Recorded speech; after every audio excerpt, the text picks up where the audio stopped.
So I thought I'd put a little plug in for the website. I don't know how many people here have been reading it a little bit or semi-regularly. Cool, so that's good. I mean, we really want to keep developing it. We're still looking for more contributors. We can put music up there, video, art, articles, and hopefully it can become like a real information resource for people and really, kind of get us thinking in different ways. How's everybody's hedge fund doing today? So this story, it's like I'm like one of the most, I guess, proudest and most humiliating and embarrassing experiences of my whole life simultaneously was this story. So I was at Burning Man, I guess it was 2005, and so basically like, sometimes one takes a lot of strong doses of certain shamanic medicines at Burning Man and gets very far out and into interesting psychological states. Kind of like the Pepsi challenge, but just with different types of uncaffeinated substances. So I have a friend who's an incredibly good magnet for one of these particular substances, and somehow he, found a very good source and, very challenging dose of a substance. And it happened to be Friday, late afternoon, 2005, and the Friday I had some friends. When you're in Burning Man, you don't really hear anything about the outside world. There's no news, there's no media, you're just in the nonstop wow of now, the unfolding wow of now of Burning Man. But I had some friends who just managed to come on Friday. They couldn't get away all week. And I was hanging out with them, my camp, and they were kind of like in a strange mood. Like they'd just driven over there, and they were like, kind of into being there, but they were kind of like talking about what was happening in the United States of America.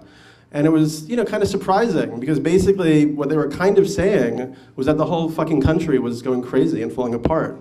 And that basically, I remember it as I was going towards Burning Man, there was like on CNN in the background at airports, the sense of like, ominous storm clouds gathering near New Orleans, and, something seemed to be brewing. But apparently there'd been this massive, thing had happened, and the whole city had been flooded. And as they explained it to me in this slightly perplexed, slightly jovial way, the whole city had melted down, and tens of thousands of people had been taken to the Superdome, where they weren't being given food or water, and helicopters were shooting at people. They tried to call in the National Guard, but the National Guard didn't seem to exist because they were in Iraq fighting a stupid war. So basically, the whole thing seemed to be, erupting into riots. And at that point, what they were saying was that these riots were beginning to spread out of New Orleans and through other towns in the South, along with kind of bands of starving people kind of moving along bridges and roads there. So I kind of like took this in as this like very challenging dose of medicine began to take full effect.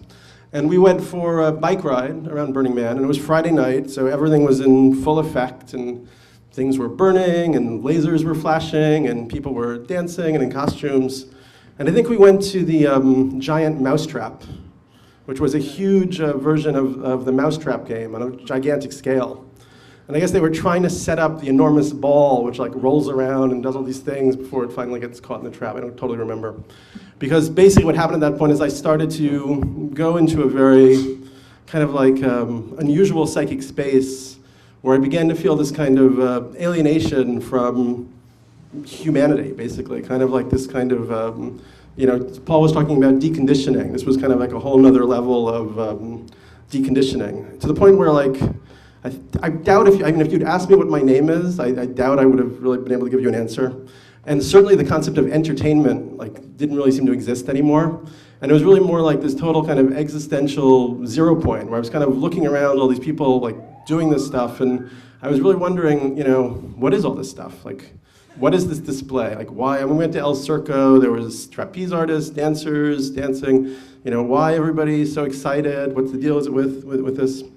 So we went back to my friend's trailer, and they produced some plastic-wrapped food and salami and cheese, and we were eating it, and I was kind of like, began to come back a little bit, and I don't know, this basically, I guess what happened is an incredible amount of fury began to come into me.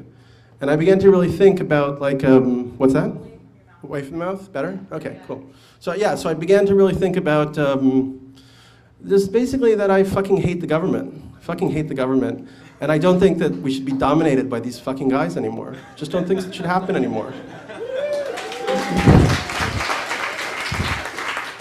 And so I left my friends, they were home for the night, you know, and I sort of went out back into the desert. And I just began to get more and more, you know, cranky.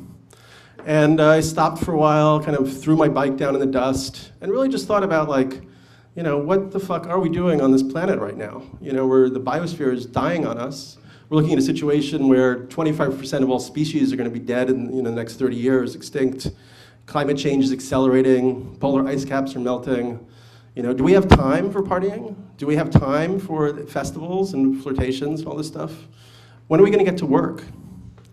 So, you know, I found myself drifting over to the Center Camp Cafe, and there was a huge crowd of groovy San Francisco performers on stage, playing the drums, dancing, singing, woohoo! So I decided that I would stop all of that.